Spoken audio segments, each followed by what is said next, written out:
Okay, my name's David Cole. Been doing home automation at home for only about a year actually. I don't know why I got into OpenHAB first. I don't know if I even looked at Home Assistant, which is the product that Jethro talked about last month, so it would be quite nice. However, many people have seen what he did, because I will do some comparisons between the two. I've got both running at home just for giggles. They both work differently, and I think they both have advantages and disadvantages just to how they present it. Does this work? So yeah, really I'm just going to do a bit of a comparison to start off with, and then I've got a few other technologies that I run at home. A lot of home built stuff as opposed to bought toys, like Belkin Wemos and that sort of stuff. So I've tended to build a lot of what I've got.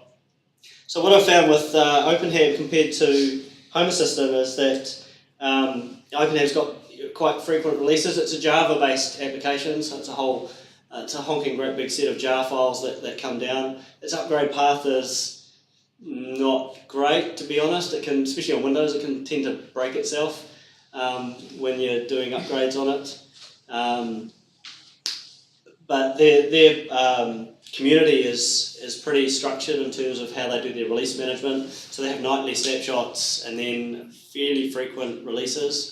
Probably about every 3 to 6 months they'll do a sort of a major release. I've found Home Assistant is a lot easier and quicker to upgrade. It'll especially, I run it on a Linux machine, and Home Assistant just upgrades in a flash basically. I think it's because it's all Python based as opposed to Java and compiled jars. The other thing I've found is that device support in Home Assistant is probably a lot more extensive. There's a lot more components available in in Home Assistant. But when you go and look at the OpenHAB promo pages, they're still listing the thousands of devices that Home Assistant would talk about. But their binding development is quite different. Instead of just being a collection of Python files that Home Assistant will use, it's like a compiled jar file. So it makes development of new components quite difficult. I'm just about to start trying to contribute to a binding, which is what they call their add-ons. But yeah, I've got to get Eclipse development environment going and work out how to get all the dependencies going, because it's not something I've done before. Check out IntelliJ, it's a bit nicer these days. No, apparently you have to use Eclipse. Oh, really? But one thing I do find is I think the OpenHAB documentation is a little bit more mature. I think they're quite structured in how they do that, and they try and push their documentation a bit more. So there's like definitely a core group of developers and owners of the product that really push the documentation, and they're all very welcome to get PRs and stuff done in GitHub for the documentation. I found Home Assistant a bit more sort of Wild West in that respect. They're really geared up around this product that they've got called Hasio, which is a Raspberry Pi based on a SD card type system. OpenHAB also has one of those, but their documentation was a lot more complete when you're looking across both systems. What a Home Assistant was quite lacking on was if you had a Linux based system that wasn't using the Hasio add-ons, it was very difficult to find out how to add new components into the system. Well, certainly I found it that way. So that sort of put me off a bit on looking at it. And some of the configuration of it, Jethro showed us using the configuration YAML file last time, which can be a honking great big file full of all of the options with quite a rigid structure. There are methods of separating that, but I found it quite difficult to try and separate it. Whereas in OpenHAB, it can be all inside a database, or it can be in configuration files. If you came from an older version, it was all config files, and that's why I think a lot of people went away from it and went to Home Assistant.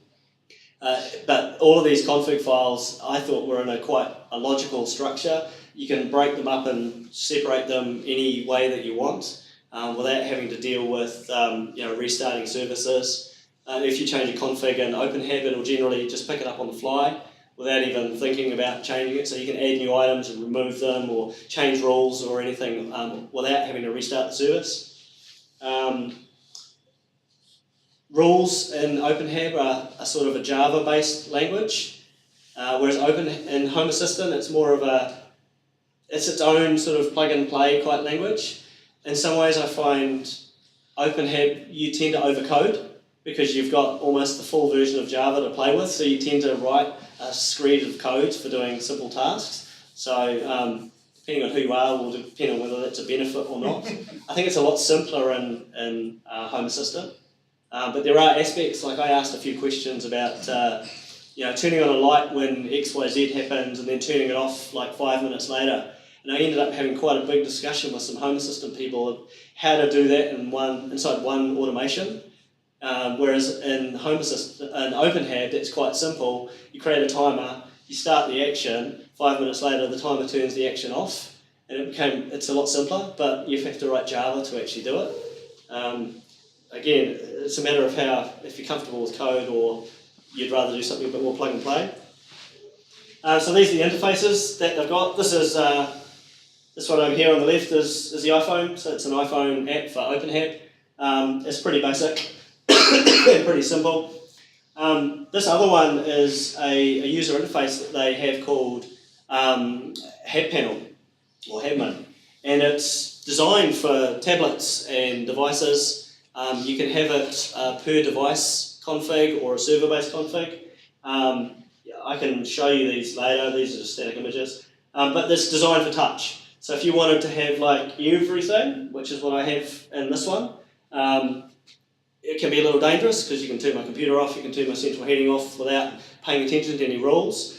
But inside the touch-based interface, you can actually show a really restricted subset of items and make them all pretty and incorporate images and stuff. I found that the Home Assistant interface is very similar to the full interface from OpenHAB. They've got web interfaces as well, so I think the Home Assistant, whether it's on an iPad or a computer or an iPhone or mobile phone, they all tend to have a dynamic set of images. But in OpenHAB, you've got various user interfaces. So HABmin shows up on a different port, so it's a completely self-contained interface on there. There's another one called Basic, which is a bit more like the iPhone or the iOS app. And then there's this other one here, which is called Paper UI. And this is their main sort of GUI configuration app. If you want to do any device discoverability or anything like that, it's all done inside this Paper UI. It's got access to a lot of the settings and bits and pieces. But again, it's got almost access to everything. It's very difficult to customize it, so you don't tend to. You just let it do what it's doing, and then you'll go off to one of the other interfaces to sort of show a subset of actual stuff that you'll want to show. So this is that basic UI. So it's very similar to what you'll get on the iPhone app. It's essentially just a dump of almost everything. What controls this is a big file called a sitemap. You can do selective visibility, you can show switches with icons, but you have to code almost every single item to say, well, this is a light switch, so it uses a like icon. This is a power switch, so it's got a power item, and inside these ones is a selection switch, which you'll put selection mappings and that sort of stuff. So it can be quite intensive to go and write all those config files. So yeah, as I said before, that config YAML file on Home Assistant, that really did my head in when I started playing with that. My settings inside OpenHAB, I just choose how to split stuff up. I mean, these are a bunch of files and these are all my items. And I just made an arbitrary sort of technology-based splitting of all my items. So I've got all my items for the alarm, for all of this Astro items, which are like the position of the sun, etc. And you can just sort of choose how you slice and dice all of these things. And it's quite handy just to have everything in a discrete set of like-minded items. You could split these up by room or anything. I just found doing the same thing in Home Assistant was quite difficult. So these things, so these are an item. An item is anything like a number or a switch or a date time, or it can be something like the position of the sun or the position of the moon or a season. What else have we got? I've got some lurk items there, which are for an infrared system. So they basically send off an infrared command for certain things. What format are they? Are they YAML or something else? No, they're a this. Sorry, dumb question. Yeah, dumb question. So they so this is what I found quite logical. It probably doesn't look it, and I'm not sure how much you can read that, but down the bottom is like an example of one. So basically, down the bottom I've got an item that's called D1 Garage IP, D1 Mini Garage IP. So this is a D1 Mini that I've got on my garage that does temperature and shows me that the garage door is open. And I'm using a framework which I'll talk about in a minute, which is called WHAM. And so that sets up a bunch of different MQTT topics, which I'll also talk about in a minute. So this structure of an item for OpenHAB is basically, it's a string item, there's the name of it, and then there's the next bit is the IP dollar is that's this label that will show up on the GUI. Inside the brackets, this is the group that it's in. This is the big difference I found with Home Assistant. Grouping is basically you have these lines of items, and if you want to put something in a group, you define the group name somewhere, and then you just plonk the item in the group. Home Assistant I found was the other way around. You sort of define the item, then you define the group, and then you had to write all the group names to put them inside the thing, and I found that really backwards from the way I think about things. The last bit of the command is where the data comes from. So in this case it's an MQTT command that comes from my OpenHAB broker, and it's basically sensors, D1 Mini Garage sensor, local IP is the topic that is getting the information. Yeah, so items I felt quite different and I found it quite hard to do in Home Assistant. Rules, as I said before, rules in OpenHAB, they're kind of Java. You can actually go really nuts on them if you really want to. I've got a home automation rule which says turn my heating on at 5 o'clock in the morning, turn it off at 8 o'clock in the morning unless the temperature is above 18.2 degrees, and you can override it with some power modes, and you can turn it off at 10 o'clock at night. It's honestly, at about that size, it's about this long. It's about a couple of hundred lines of code that I'll just go and tweak every so often. It's great when it's stable, but when you have an unexpected condition, it tends to be a bit horrible. In OpenHAB, they're just starting to roll out this thing called the experimental rules engine, which seems to have a very Home Assistant type feel. I think there's probably a lot of cross talk between the two platforms. Contamination somewhat. And it's like it's more of a drag and drop. You'll grab the item, you'll say the item must do something. It's a lot simpler, and you can get that in various languages, JavaScript and Python. So I'm quite interested to have a play with that just to see what it's like. Only because a lot of my rules are quite complicated, quite large, and I want to actually simplify them because it's not a great situation to be in. So that's kind of OpenHAB. The next bit I've got a little bit to talk about was, I think Jethro talked about it a bit last time, but if you weren't here last time, it's a bit more interesting. Mosquitoes, basically a messaging... I'm right here, man, I'm right here. I know, but some people weren't here last time. Mosquitoes are a messaging broker. It's quite handy. If you're building your own stuff, it's a really great way of putting almost any information inside your network. One of the best things about it is that if you've got one client publishing messages going to a broker, there's a lot of other clients that could be reading that data. It's not like a point-to-point communication. It's kind of a broadcast network. So I've got an alarm that is broadcasting messages, and I've got two different things sort of reading states from that alarm, some of it being OpenHAB. In fact, Home Assistant is also reading from my alarm state, and I've got a notification system. All three of these systems are all, if a state happens, all three of them may potentially act on them differently. And it can do persistence of messages, so when the broker shut down or the client shuts down, you can retain the previous state of the topic.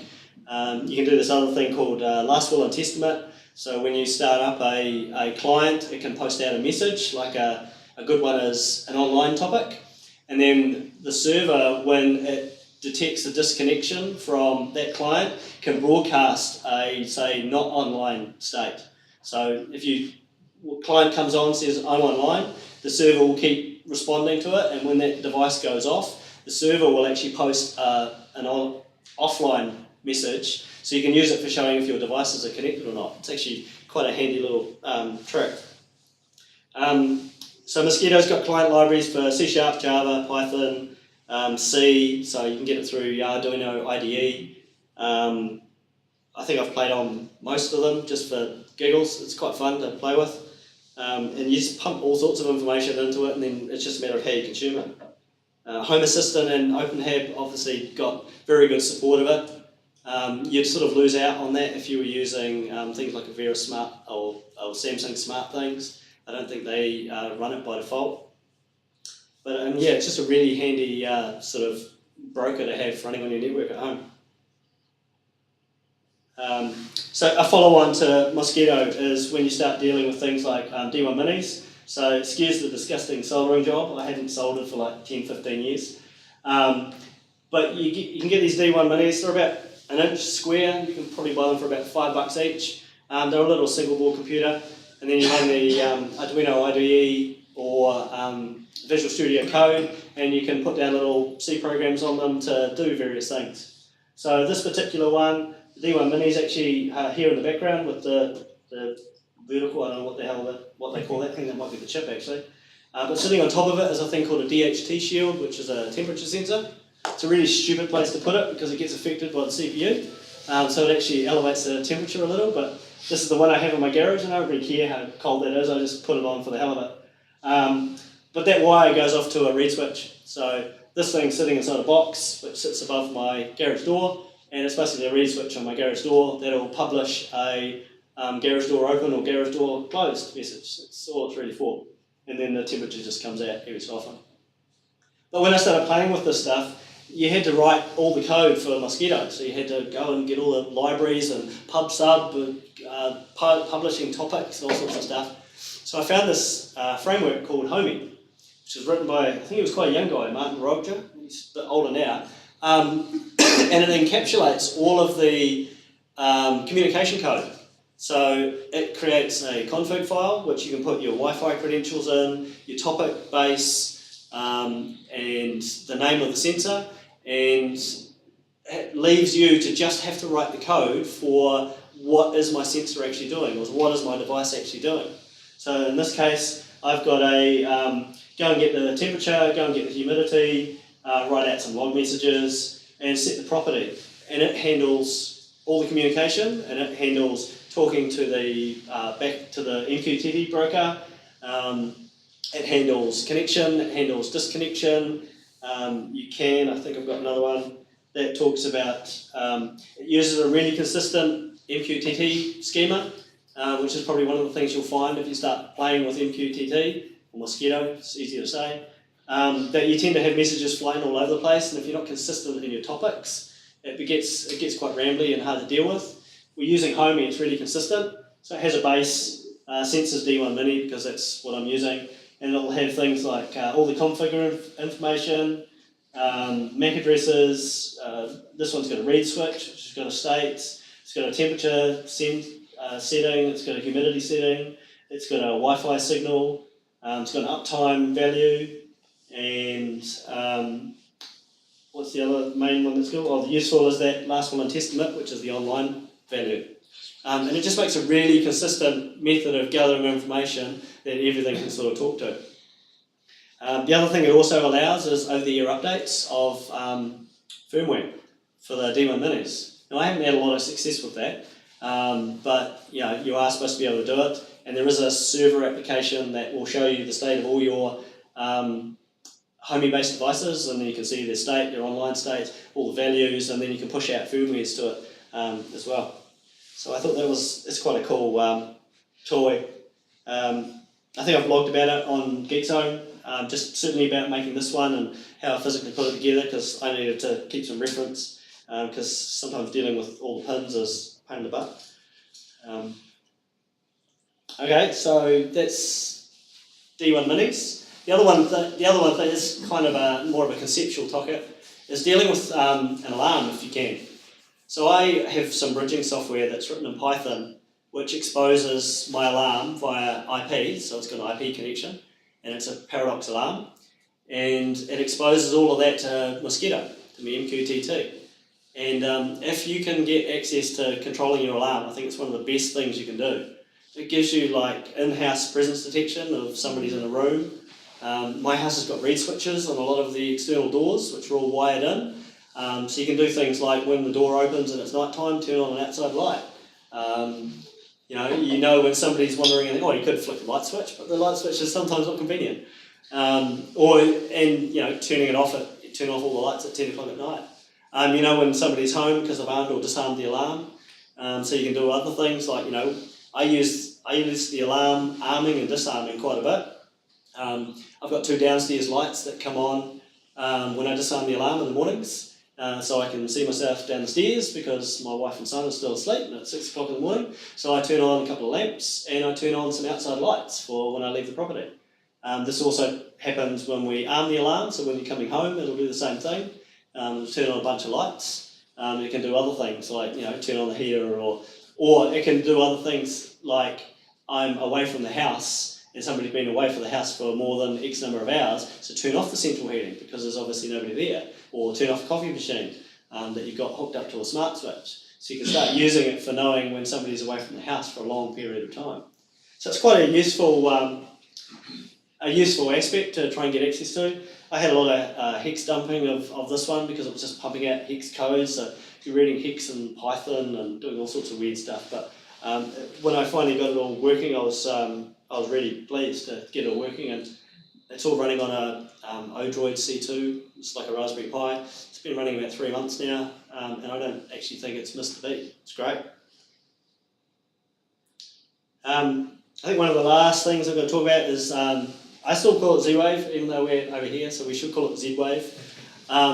This is a really cool technology. It's done by an alliance, or Open ZWave Alliance of people. It's a bunch of companies that have all written a standard protocol for talking to various devices. There's a whole bunch of devices that you can get. I've got a lot of reed switches that you put in behind your light switch. So your physical light switch will do its job, but you can also override that and control that light bulb or light switch. So instead of having a Philips Hue, which is controlling the actual light bulb, you're actually controlling the light switch. It's great for retrofitting in homes because it doesn't require any control wires.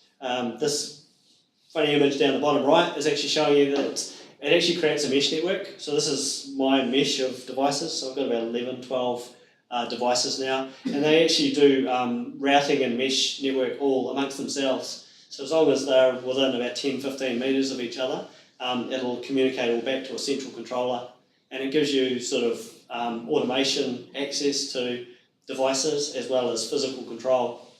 And if you really like your light switches that you all got on your thing, these things sit in behind, so it doesn't actually change the look of the house. And you can also get power socket devices. They have door contact sensors and all sorts of stuff.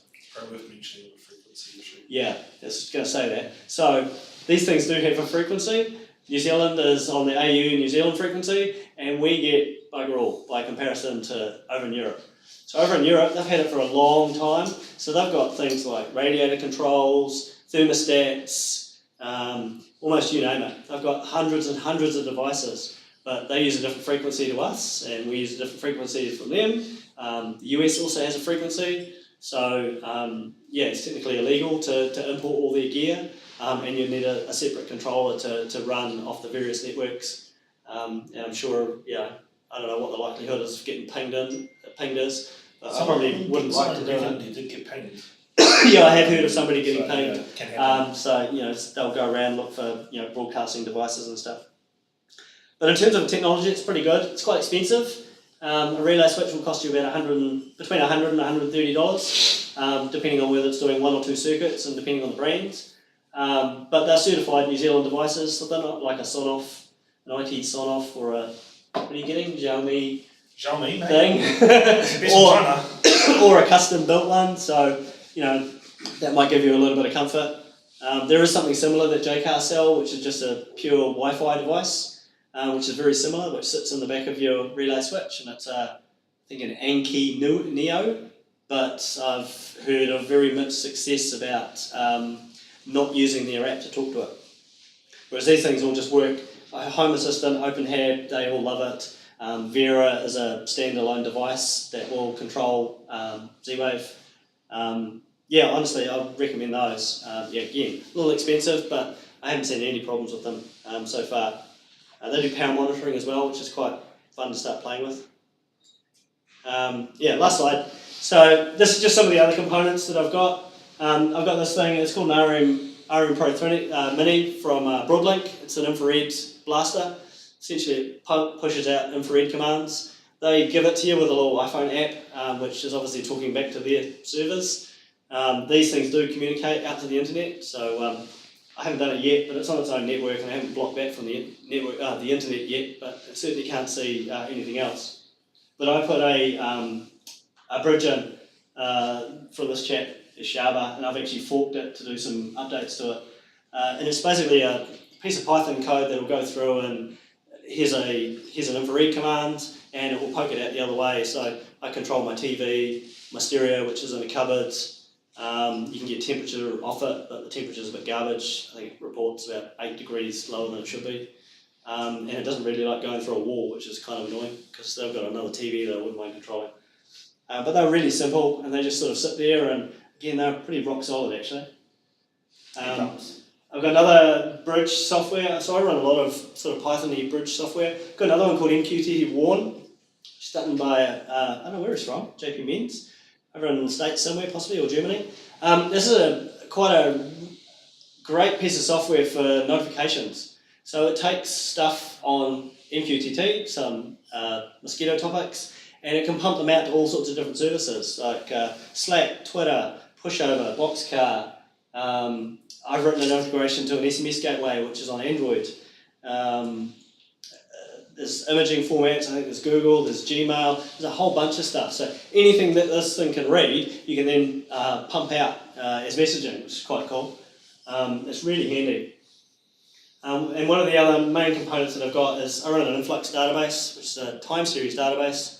So all of these items, the temperatures and power readings and stuff, they all get pumped into a time series database, fairly high resolution, because you can roll them up later with a thing called a constant query, and you can actually make them less granular.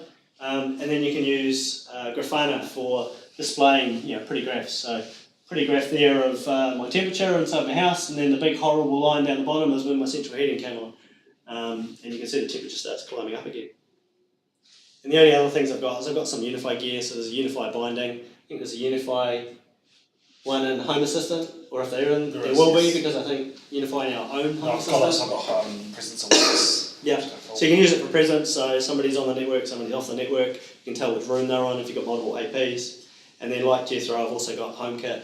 I think Home Assistant is a lot more mature and advanced for HomeKit. OpenHAB is quite basic. It'll do switches, lights and stuff, but it won't do motion detectors, it won't do alarms, and it won't do thermostats. Does it use Homebridge or something else? No, and then I've got Homebridge as well. So I've got Home Assistant, Homebridge, and OpenHAB all running, and they all kind of overlap and they kind of do different things. So that was a rush, probably. But any questions? Any things you want to discuss? Not? Anyone want to wake up? You're more than welcome to heckle David afterwards. That's also fine. I'll do it. So you said you're tracking the data on and off the temperature and all that stuff. Have you played around with actually using it for analyzing to automate more of the processes? Data like temperatures? Yes, for example, I guess an easy example would be like the climate control. Yep. So instead of strict timings to do something more dynamic. Yep, so that's exactly what I did. So I've got quite a few temperature sensors, so some of them are ZWave, a few of them are D1 minis. I did actually get some things called tempo discs, which are little Bluetooth ones, and then I put a Raspberry Pi in to pull all the advertising data off them. So I had all sorts of different technologies.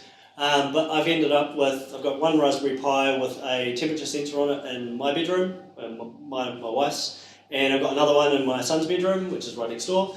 And inside OpenHAB, I said that these are called temperature average, which is the house temperature, and that value gets updated when either of them update, and that is what controls that central heating system that I've got. So the central heating system is it's a AOTEC mini ZWave relay that's put inside the essential turning on the boiler.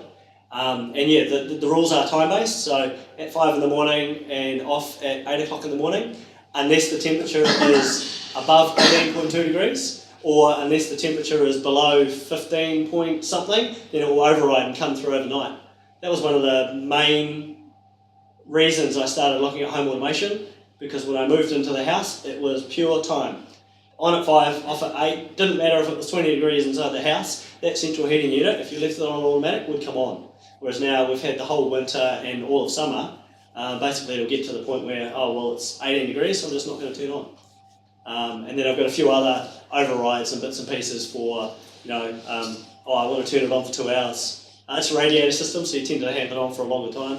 Or we've kind of got it running manually, so you'll turn it on, you'll leave it on during the day, but now it'll automatically turn off at 10 o'clock at night. So it just gave me a bit more flexibility to write it. But yeah, so using the data essentially. Is that a gas system or electric? Yeah, it's a gas water-fed radiators. So did you notice any change in your bill? I think I have now. I finally got my power bill this month, and honestly my first year was probably like $900, and it's probably halved now because it is a bit smarter. Also, the other problem is I don't know if you know radiators, but they have valves on each one of them, which allow you to set the temperature inside a room. I think they were all busted. So they're all on full bore all the time. And this thing was just stupid. It was just like, I'm going to turn on, regardless of the temperature. So yeah, it has changed the bill somewhat, which is good. I mean, it hasn't exactly been a mild winter. It's nothing too bad. But yeah, so it has changed it somewhat. And you know, I track the gas usage just for the hell of it, and power usage just for also hell of it. So yeah. But yeah, it's fun. It's a fun hobby. You sort of start with one thing and then you just keep adding to it. Personally, I don't like stuff going out to the internet too much, so I like everything having local control. So everything is generally home built or local controlled. I like having physical overrides, which is why I like the ZWave system, especially the relays. Everything is still on a physical switch. My wife wants to go and hit the light switch when she goes out the door, fine, but I'll just stand there in the doorway for half a second while the light automatically comes on. Just because I know it's there and I know it works. But again, as long as they can control it without having to dig out an app, or well, if I really want to, I can go, hey Siri, turn on all the lights. I can do that now. Yeah, so but that's personal opinion, I guess. Yeah. Had any interesting bugs? Hey? Lights coming on in the middle of the night or anything? No, I haven't seen that.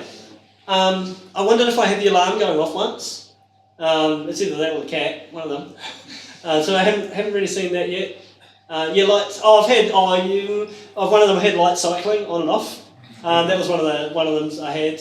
I had the central heating cycling on once because I had one value. So basically, if the temperature went below 15.6, for example, it went down to 15.5. The central heating came on. About 5 minutes later, it hit 15.6. It turned off. So I ended up just putting an offset in, so it had a bit more of a span.